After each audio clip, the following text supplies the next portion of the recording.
ये भी मोदी की गारंटी है।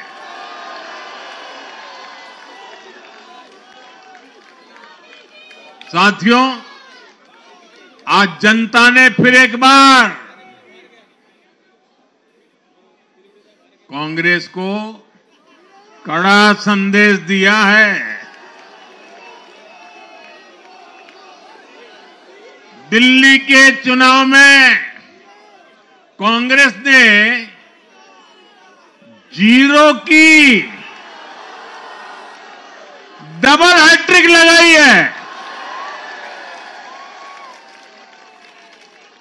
देश की राजधानी में देश की सबसे पुरानी पार्टी का लगातार दिल्ली में 6 बार से खाता नहीं खुल रहा है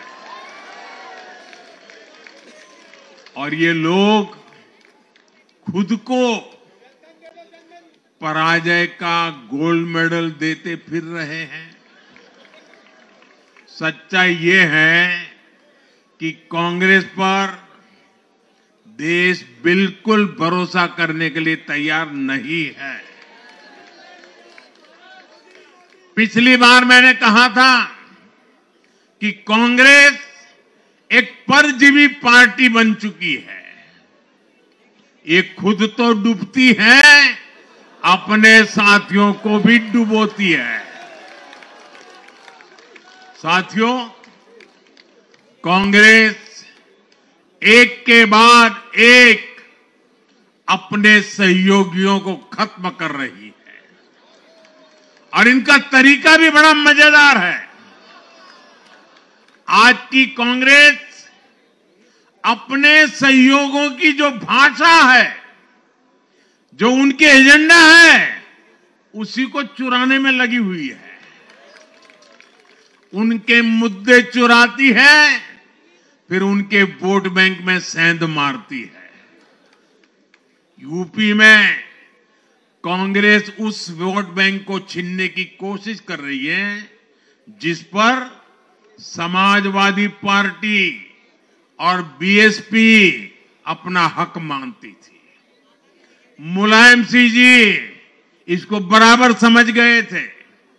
इसी तरह तमिलनाडु में कांग्रेस आज डीएमके की भाषा डबल जोर से बोलती है।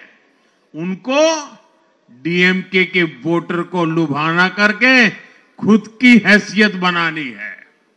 बिहार में भी ये कांग्रेस ही है जो जातिवाद का जहर फैलाकर अपनी सहयोगी आरजेडी का जो पेटेंट है उसी जमीन को खाने में जुट गई है।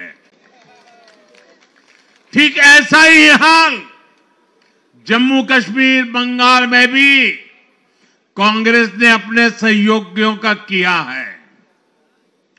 अब आज दिल्ली में भी साफ हो गया कि जो भी कांग्रेस का हाथ एक बार थामता है उसका बंटाधार होना तय हो जाता है।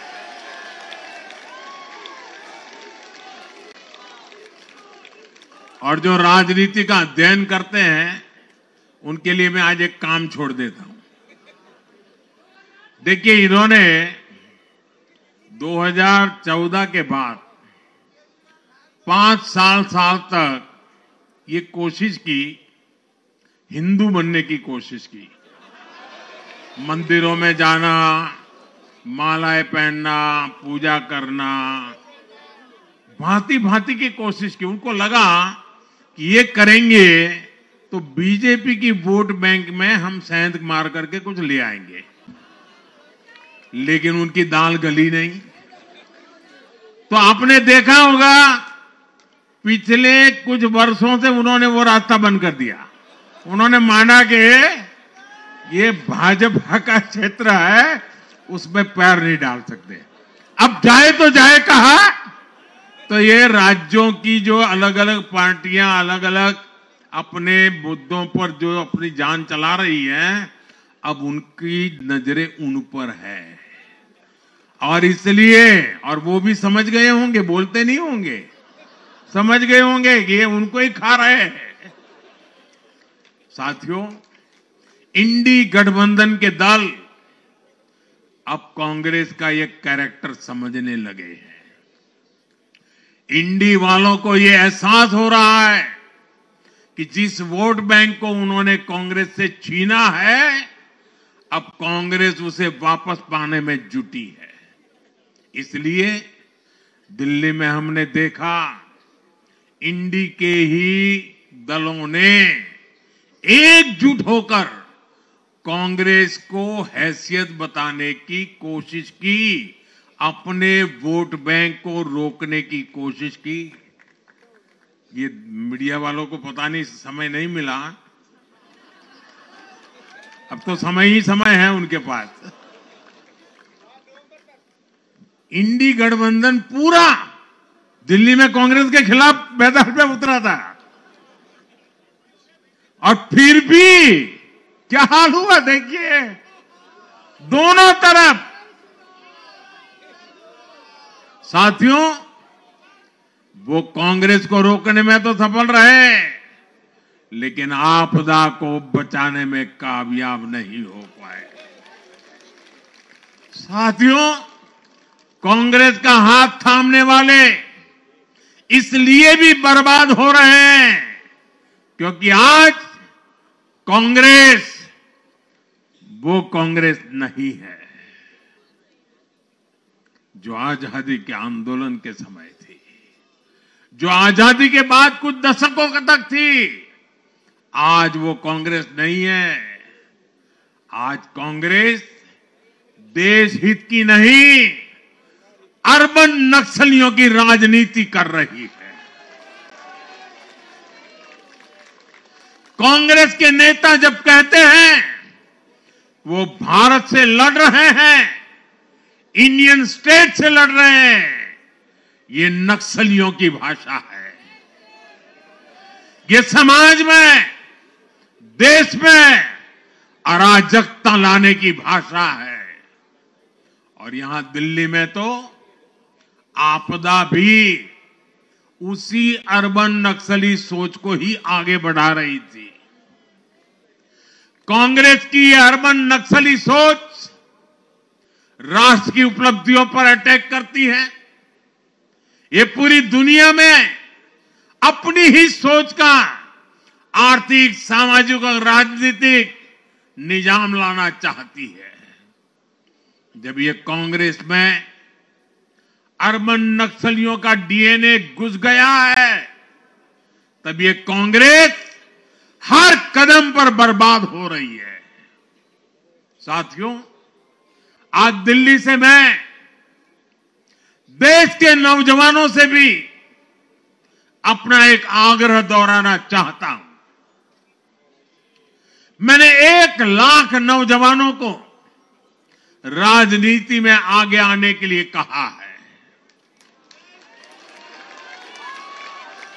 ये मैं इसलिए कहता हूं कि देश को सही मायने में एक गंभीर पॉलिटिकल ट्रांसफॉर्मेशन की जरूरत है।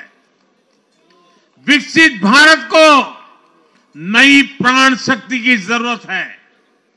21वीं सदी की राजनीति को नए आइडिया, नई ऊर्जा की जरूरत है, नए चिंतन की जरूरत है।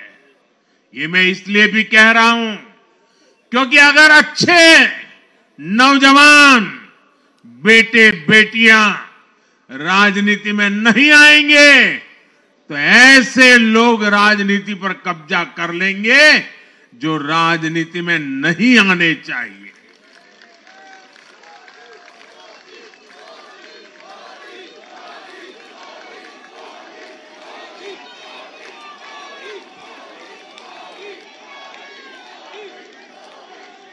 साथियों, सफलता असफलता अपनी जगह पर है, लेकिन देश को धूर्तता और मूर्खता की राजनीति नहीं चाहिए।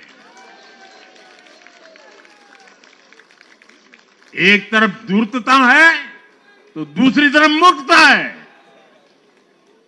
देश का तेजस्वी युवा अगर राजनीति में नहीं आएगा तो देश धूर्तता और मूर्खता की राजनीति में फंस जाएगा। विकसित भारत बनाने के लिए हमें राजनीति में नयापन लाना है, हर स्तर पर इनोवेशन लाना है। साथियों, हमारी ये विजय नई जिम्मेदारी लेकर आई है।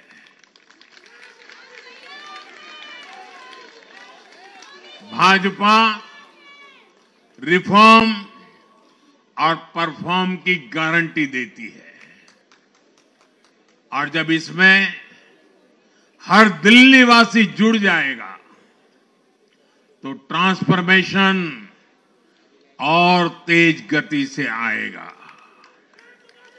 हमें दिल्ली के विकास के लिए मिलकर काम करना है।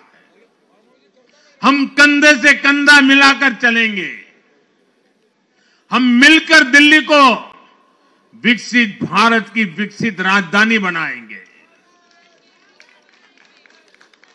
साथियों, मैंने हमेशा जिस मंत्र को जिया है और जिस मंत्र को हमेशा मैं मेरे लिए भी पुनः स्मरण करता रहता हूं, मेरे सभी साथियों के लिए भी पुनः स्मरण करता रहता हूं, और वो है हमें हमेशा जब जब विजय मिले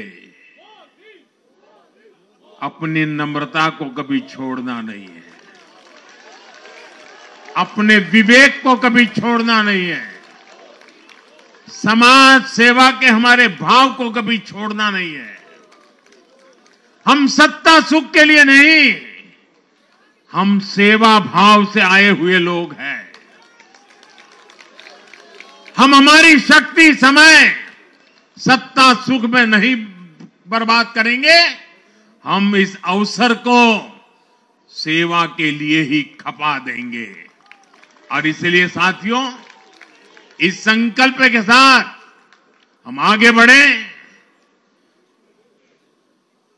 दिल्ली और पूरे एनसीआर के विकास के जो सपने हमने सजे हैं उसको हम परिपूर्ण करके रहे। मैं एक बार फिर सभी देशवासियों का भी निरंतर हम पर आशीर्वाद बनाए रखने के लिए आभार व्यक्त करता हूं। मैं दिल्ली वासियों का फिर से आभार व्यक्त करता हूं और आप सभी साथियों को हृदय से बहुत बहुत बधाई देता हूं। बोलिए यमुना माता की, यमुना मैया की, यमुना मैया की, यमुना मैया की, अम्या मैया की, यमुना मैया की, यमुना मैया की, भारत माता की, भारत माता की, भारत माता की। बहुत बहुत धन्यवाद।